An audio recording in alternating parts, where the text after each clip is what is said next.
Le rééquilibrage alimentaire, les 5 raisons pour lesquelles il ne fonctionne pas.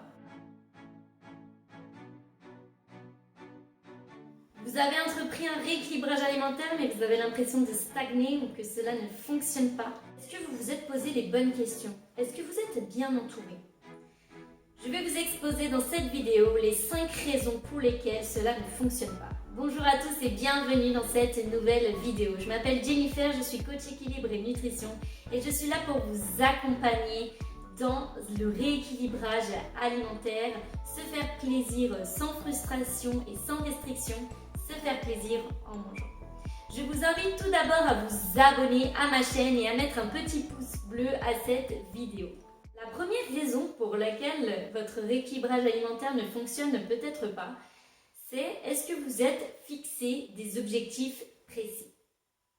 Quand on entreprend quelque chose, peu importe dans quel domaine c'est, il est très important de se fixer des objectifs précis. Vous prenez un cahier, peu importe, une feuille, ce que vous voulez, et vous notez vos objectifs. Il peut y en avoir plusieurs.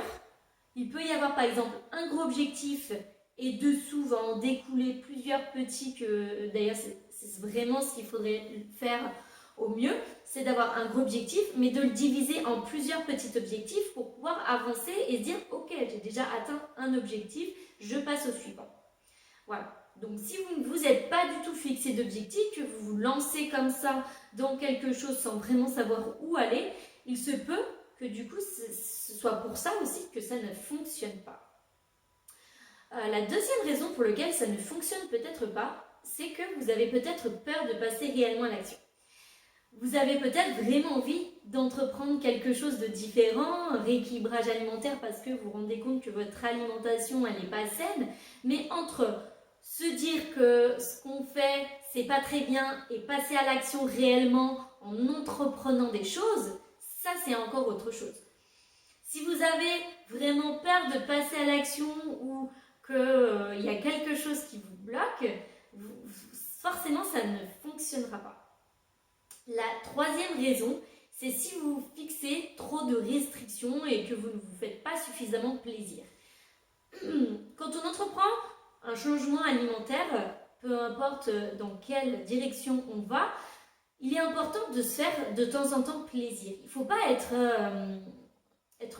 trop drastique dans ses façons de faire, parce que quand vous êtes dans les extrêmes, peu importe dans quel niveau d'extrême, ça ne fonctionnera pas.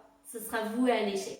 Donc il est vraiment important de se faire quand même des petits plaisirs, tout en restant équilibré bien entendu.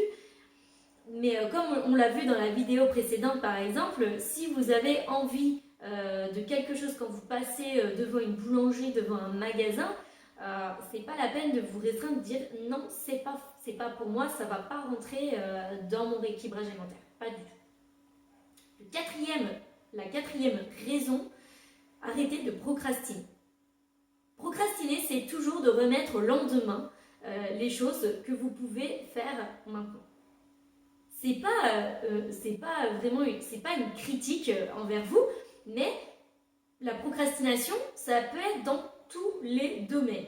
C'est par exemple, vous êtes allongé sur votre canapé, vous vous dites qu'il faut que vous passiez l'aspirateur, vous dites je le passerai demain.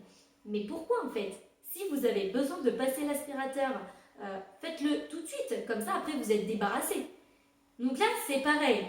Arrêtez de dire il faut que je change mes habitudes alimentaires, mais je vais le faire, mais là je peux pas, va y avoir l'anniversaire de machin, c'est bientôt les fêtes, là oui mais il y a toujours, et dites-vous qu'il y aura toujours une raison, il y aura toujours quelque chose qui va venir et qui va s'interférer dans votre truc. Et si vous dites à chaque fois non je vais attendre de la semaine prochaine, le mois prochain, le machin, non, ça fonctionnera jamais en fait, parce que si vous procrastinez à chaque fois, vous mettrez jamais rien en place et donc vous n'avancerez jamais. La cinquième raison pour laquelle peut-être ça ne fonctionne pas, c'est peut-être parce que vous êtes mal entouré ou pas très bien entouré, que vous êtes seul peut-être, et que du coup il est beaucoup plus difficile de savoir où on va, comment on y va, Et du coup, vous allez prendre peut-être 2 fois plus de temps seul qu'accompagné. Et si peut-être qu'une personne, elle va pouvoir vous aider à être plus objectif envers vous-même et à vous donner des solutions que vous-même n'aurez pas pensé. Pour cela, je vous invite donc à répondre au sondage qu'il y a dans la barre de description et on pourra ensemble établir en fait un bilan personnalisé. J'espère que cette vidéo vous aura plu. N'hésitez pas à mettre un petit pouce bleu et à partager surtout cette vidéo. Et vous, avez-vous peut-être entrepris un rééquilibrage alimentaire? N'hésitez pas à me le dire en commentaire. À très vite dans une prochaine vidéo.